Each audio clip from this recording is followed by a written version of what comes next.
All right, welcome back. And this is the fifth video in my series called Tribulation 101. Now, I got a board full of information, and the board is more important, so you probably won't see much of my face. The first thing I want to do in this video is I want to give a little bit of a recap.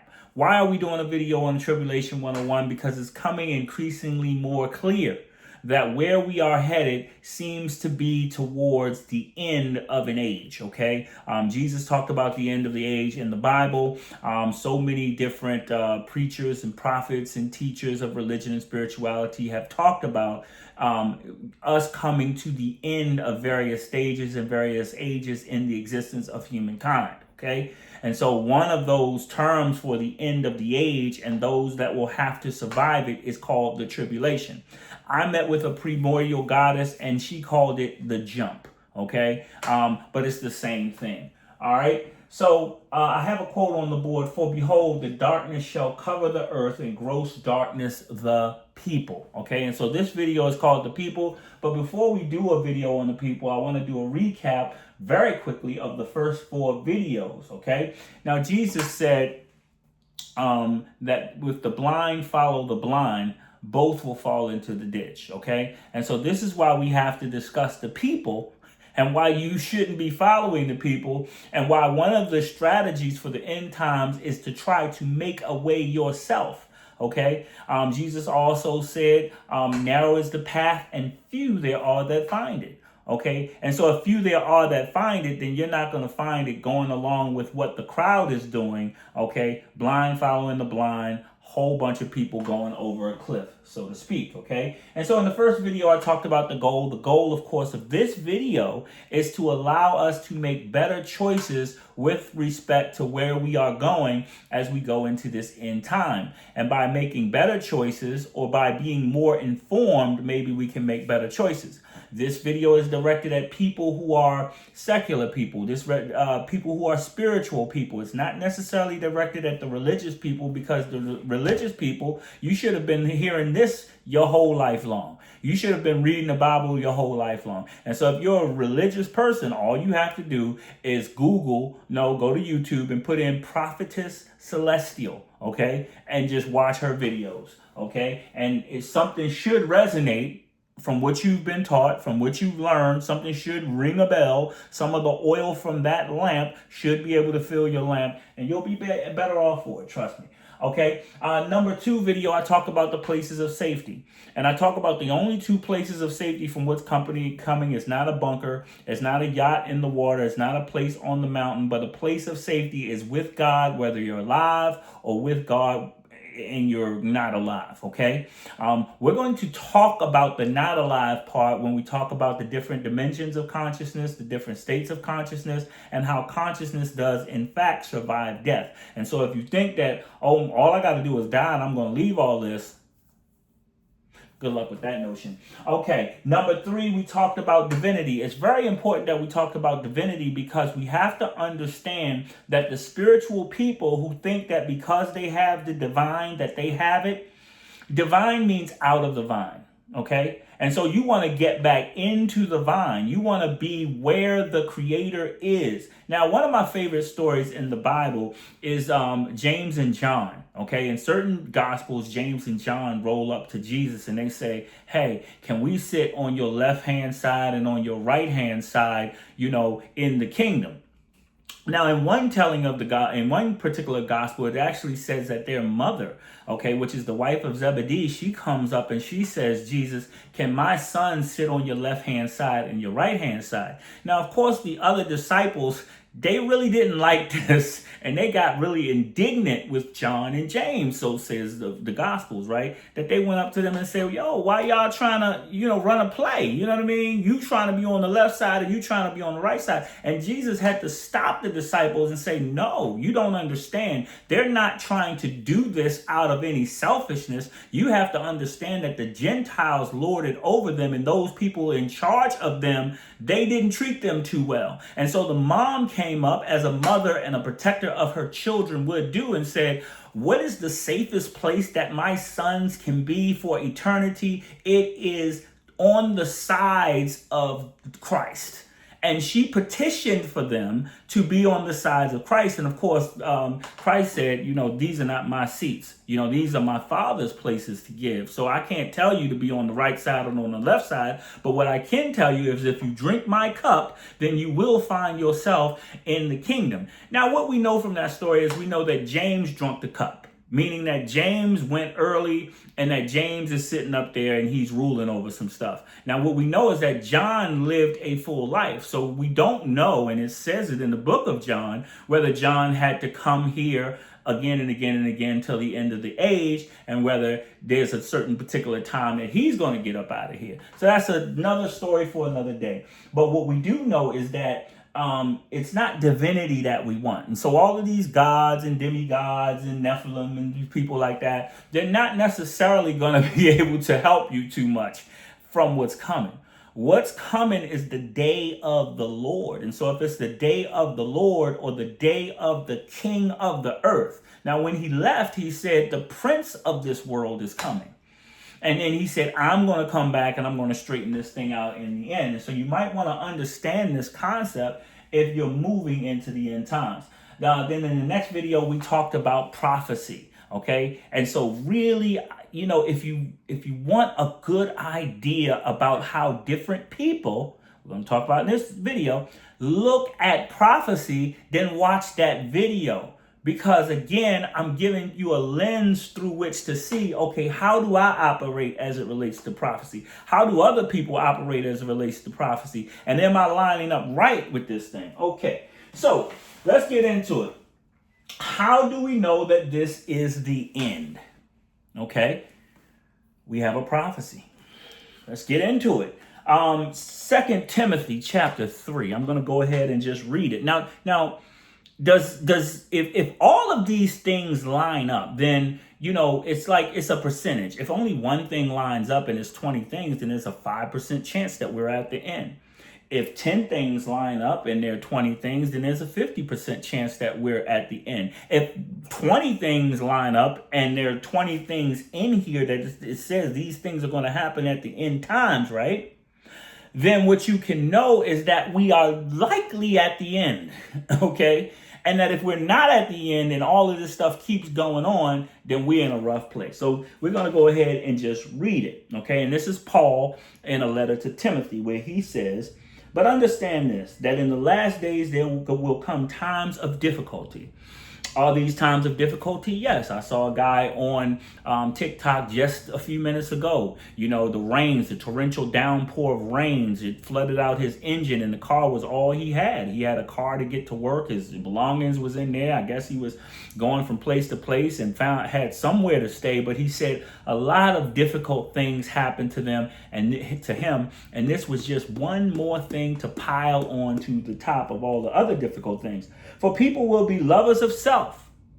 Do we got people who love themselves? Yes. On TikTok, we have women and, they're vying for the attention of men. And we have men, they're vying for the acceptance of women. This is the programming that people are running. If you want to divest yourself of any programming, divest yourself of that, where you're vying for the attention of people who don't care about you, or you're vying for the acceptance of people who really don't care about you, okay? And that becomes your opiate in this end times. Okay, so lovers of self, lovers of money. I don't even have to say nothing about that. Proud. Are people proud? Yes. There was a pride parade just a few months ago here in Baltimore. Are people arrogant? Yes. Are they abusive? Disobedient to their parents? Of course. Ungrateful, unholy, heartless, unappeasable.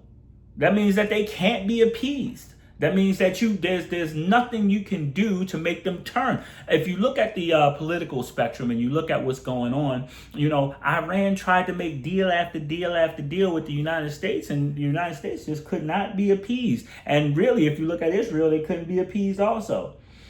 Slanderous, without self-control, brutal. We see brutality on Instagram all day long. Slanderous, without self-control, brutal, not loving good, treacherous, reckless, swollen with conceit.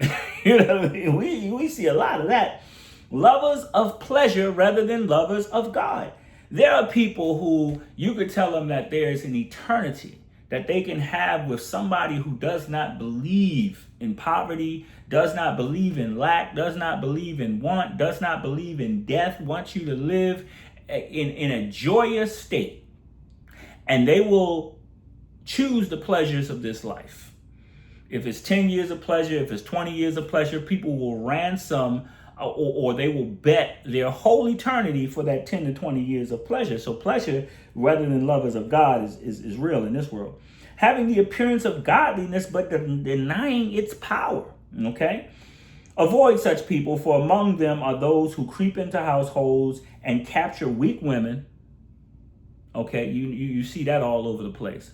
Oh, I know he's a good man, but he's boring. I would rather have the YN. I know he's going to slap me around and he's going to, leave his dirty drawers on the floor and, he ain't going to pay no bills and he's just going to sit on the game all day and he's going to steal my credit card and my car and go across town and do the same thing to the other girl. But guess what?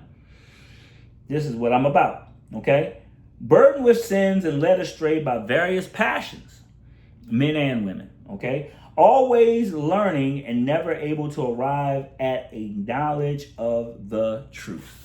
Okay, and so that's 2 Timothy chapter 3, talking about what the people are going to be into in this end times. Okay, and so I didn't even have to write it on the board because it's right there in the book. And this was written, close to 2,000 years ago, right? 1,800, 1,900 years ago, somebody wrote that. Okay. All right. So entropy is the breakdown in the order of any system. And so we see a 6,000 year system that is breaking down right now. Okay. And so this whole book is about basically one guy, which is Jesus Christ. Okay. And how this man, and we'll talk about him in the future when we get to number 9, which is God, and how he is going to take this system that is breaking down and that has broken down over 6,000 years, and he's going to lead us into a new system, okay? So for those of you who think that our mundane, solution-oriented way can get us to a better future, okay. We can solve some problems as we see Mamdani is solving some problems in New York. So those who are in power do have the ability to solve the problems, a lot of them, if they wanted to, okay? But it seems that there are other forces in play because they are not doing it, okay? And so we have to understand that we are way, way, way down on the totem pole, and we will be fighting an absolutely uphill battle in order to resolve enough of the issues that are plaguing the world in order to keep this perpetual reality of, just we're okay going, okay? And it's a little bit selfish because in the United States and in other places in the West where we might live comfortably, we have to understand that in other places of the world, people are living and have been living a horrible existence. Brought on by some of the people who say, well, we'll allow you all to live a little bit comfortably. Just don't say anything about what we're doing over there because you are actually some of the beneficiaries of this, okay? And so racism, we're going to have a very hard time stopping racism. Political corruption, we're going to have a hard time stopping political corruption. And a lot of the political corruption is what has caused many of the problems and which will perpetuate many of the problems and what is leading us towards the end. And this is written in scripture also. We have rampant greed, okay? It's easier for a camel to go through the eye of a needle than for a rich man to enter the kingdom of God. And then, another one of my favorite stories is that the disciples said, well, then who can enter? If the rich who have more time, who have more energy, who have more resources to really devote their lives to all of this, because this was their understanding. Like, if you're rich, you can pretty much do anything. And Jesus said, well, no, it's easier for a camel to go through the eye of a needle than for a rich man to enter into the kingdom of heaven. Okay? Because all of the things that you would have to do to take that narrow path become much harder if you have wealth. You're going to make a lot of the mistakes that will eliminate your opportunity to be in that kind of condition, in that kind of situation, if you're rich, if you're wealthy. Okay, that's not to say all wealthy people. That's just to say it's harder. Okay, violence and war. We're not going to be able to get rid of violence and war, and resource misappropriation. We see a lot of that going on. Resource misappropriation. Anytime they're using hundreds of thousands of gallons of water to give us AI. So we get AI, but we get to die. The cost of us having AI and having some joy for a few moments is that now you don't have the water that you've depended upon because they're using it for AI. And then you wonder why God says, I'm going to touch the water and the water is going to turn red and everything in the water is going to die and the water is not going to be it's not going to be usable. So sometimes, you have to have a higher force step in because the demonic forces, the satanic forces that are in control, they are not going to let up. And so God has to come in and say that there is another force in the world that supersedes this demonic force. Okay? And if you're going to destroy it, no, I'm going to destroy it and I'm going to destroy you. And I'll bring about something new and different. And the remnant that'll be saved, they'll come into this new thing and they'll come into this different thing. Now, again, this video series is designed to prove every word of that. And so if you hang on through 6, 7, 8, 9, 10, and if you've been watching me on TikTok, you know that there's an 11 and 12. It just won't fit on this board. But we're going to talk about some of those things, and we're trying to bring you into, I know you all use reason and you all use understanding, so we're trying to bring you into a reasonable understanding that what I am saying has some validity and that maybe the choices that you make can be based upon some of the truth that you know of what I'm saying. Not of what I'm saying, because I may not even be here when all of this happens. God may decide that I'm going to be left dead on the street somewhere. That may be what he decides for me. So, there's a certain point at which you will not, maybe these videos will be up, maybe they won't, but you will not see me. You will not be able to come to me. You will not be able to get into the comment section and ask me any questions. Okay? And so there's so many people doing in their own way what I am doing, okay, which is really the work of God, which is telling us where we are in time.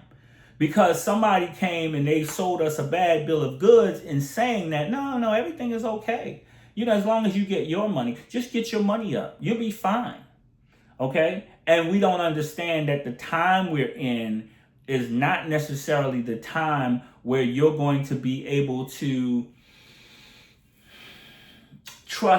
put your complete trust in money. Now, one of the things, and I'll give you some good news, one of the things that God told Prophetess Celestial, he said that in general, the wealthy don't really need these prophecies. The wealthy don't even really need to understand what's going on because they can buy their way out of a lot of the things that are coming. Okay? Now, they can't buy their way into the kingdom. They can't buy their way out of the eventuality that befalls us all, which is the eventuality of physical death and the loss of life. But they can buy their way out of a lot of problems. We see that going on in the Nolan Wells case in Mississippi, where because those people have a lot of money, they can kind of cover it up. And over time, what will happen is we will lose the energy that allows us to chase that case. It will dissipate and those people will go on with their lives. The only warning I have for those people is that when you focus on the things of this world, meaning like I want to have enough power that this community is a power center unto ourselves. We don't need God and we don't need anybody else. As long as we got each other and we got our money, we got a good way to go. It's sort of like Jesus said, it sort of separates you from what you would need to get into the kingdom. And then nobody's coming there. Nobody's going to come there and help you. If I got a choice to come there and help you, or to go to the south of Baltimore, or to go to somewhere where, people are disaffected, and I know that if I go there, you're going to kill me, I'm not going. I'm just not going to go. I don't care. We're going to all come to that eventual end anyway. So, and so people are going to get their just desserts. I mean, it's not a day and age where you're going to have a lot of time to pull everybody along as one community. Because if they wanted to be one community, if we wanted that level of unity and that level of utopia, we could have had that level of utopia and unity right here on earth, if that's what people wanted. So since an outside force, which was really not an outside force, has to come and restore order, then if I'm the person restoring order, I'm going to restore order on my terms. I don't care what you think.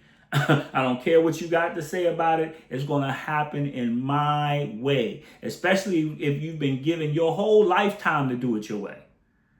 We allowed you to do it your way with just a little bit of guidance, and you couldn't get it right. Okay? And so now order is going to be restored in a different way. And what I want to do is I want to give people, you're not going to get the oil that is in my lamp, but you're going to get the quality. Okay, this is just a brand of oil that's in a lamp. So anyway, I'll see y'all on the next one. Peace.